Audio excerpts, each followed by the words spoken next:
Supreme court ने NGT के फैसले को बरकरार रखते हुए real estate firm JP infrastructure को बड़ा झटका दिया है। कोर्ट ने जेपी इंफ्रास्ट्रक्चर की याचिका पर सुनवाई से इनकार करते हुए ओखला पक्षी विहार के आसपास चले निर्माण कार्यों पर रोक का फैसला बरकरार रखा है। कोर्ट के इस फैसले के बाद करीब 20,000 लोगों का फ्लैट मिलने का सपना अधर में लटक गया है।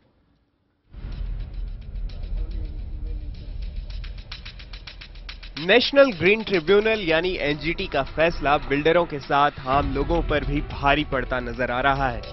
सुप्रीम कोर्ट ने एनजीटी के फैसले को बरकरार रखते हुए जेपी इंफ्रास्ट्रक्चर की याचिका पर सुनवाई से इनकार कर दिया है।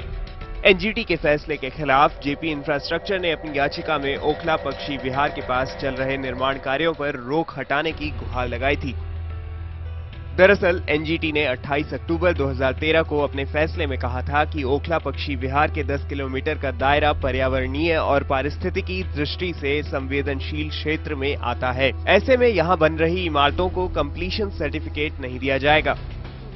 हालांकि ग्रीन ट्रिब्यूनल में याचिकाकर्ता के वकील का कहना है कि इस मामले में किसी ग्राहक के घर पर खतरा नहीं है, बस उनका इंतजार थोड़ा लंबा हो सकता है। हवा सा क्रिएट करा जा रहा है कि एनजीटी के ऑर्डर से इतने लोगों को नुकसान, ऐसा कुछ नहीं है। एनजीटी ने अपने ऑर्डर में खुद कहा है, मेरे सामने ही एनजीटी जो मेंबर्स हैं, जुडिशियल मेंबर्स हैं, एक्सपर्ट मेंबर्स हैं, उन्होंने खुद कहा कि इसका जो ऑर्डर का नेचर होगा वो रेगुलेटरी होगा, ना कि प्रोहिबिटरी होगा।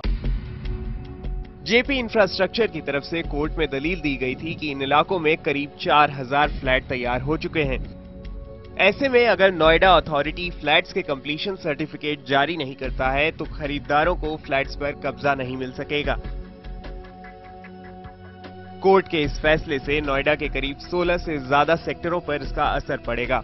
ओखला पक्षी विहार के दायरे में जेपी, आम्रपाली, एटीएस, लॉजिक्स, गुलशन, सुपरटेक और अजनारा जैसी कंपनियों के प्रोजेक्ट अटके हैं। हालांकि बिल्डरों का दावा है कि ये समस्या जल्द ही दूर हो जाएगी। होम बायर्स को किसी भी प्रकार के घबराने की या चिंता करने की इसमें जरूरत नहीं है। हो सकता है महीने 2 महीने का टाइम ज्यादा लग जाए, उससे ज्यादा कुछ नहीं होगा इसमें। कोर्ट के फैसले से बिल्डरों को बड़ा झटका लगा है, लेकिन सबसे ज्यादा मुश्किल उन खरीदारों के लिए है जिन्होंने इस इलाके में फ्लैट बुक कराए हैं। इनमें से कुछ लोग तो ऐसे हैं जो फ्लैट की रकम का भुगतान तक कर चुके हैं, लेकिन सपने के आशियाने में उनका परिवार कब रह पाएगा ये कह पाना अभी मुश्किल है। Bureau report, IBN 7।